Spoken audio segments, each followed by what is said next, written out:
আমাদের লজ্জা লাগে না? এই খাম্পা তারেক হাতে তোমরা দেশ তুলে দিতে চাচ্ছ, যে তার মরা দেহ নিয়ে ব্যবসা শুরু করে দিয়েছে। আমরা কি ঘাস খাই হসপিটালের মধ্যে? কি আমরা গরুর ঘাস খাই? ঘোড়ার ঘাস খাই?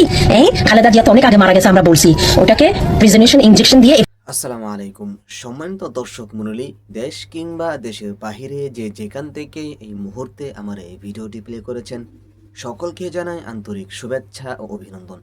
সম্মানিত দর্শক মণ্ডলী, বাংলাদেশে রাজনৈতিক এক আপসী নেত্রী বেগম খালেদা জিয়া, উনি মারা যাওয়াতে দেশ জুড়ে আলোচনা এবং সমালোচনার বন্যা বইছে। কিন্তু সমালোচনা ইতিমধ্যে সারা দেশ জুড়ে আলোড়ন সৃষ্টি করে দিয়েছে। অনেকেই সমালোচনা করতেছে যে বেগম খালেদা জিয়া নাকি 28শে নভেম্বরেই মারা গিয়েছেন।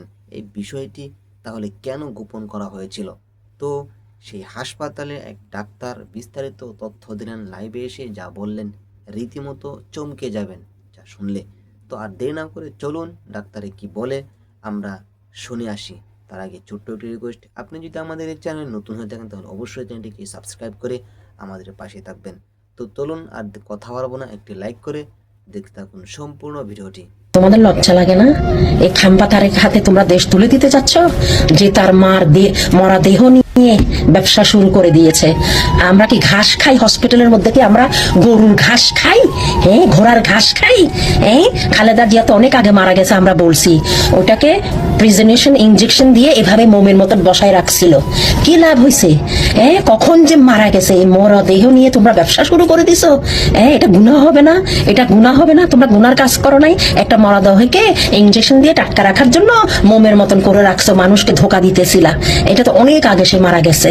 এখন তো ইনজেকশন বাইরেছে, এখন তো মাটির ভিতরেও দিতে হয় না। এখানে যাদের পয়সা আছে ওরা ডুমের ভিতরে রেখে ইনজেকশন দিয়ে একদম জিন্দা লাশ মনে করবে কি সে শুয়ে আছে, পোকাও ধরবে না, পচবে না, বাস্ট হবে না।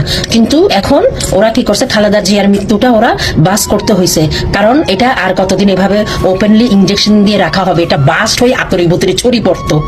আশা করি সম্পূর্ণ ভিডিও দেখে আসলেন। ভিডিওতে যে কথাগুলো শুনলেন, আসলে ডাক্তার যে কথাগুলো বলল, এই কথাগুলো শুনে আপনাদের কি মনে হয়? অবশ্যই আপনাদের মূল্যবান মতামতগুলো কমেন্টে জানিয়ে দেবেন।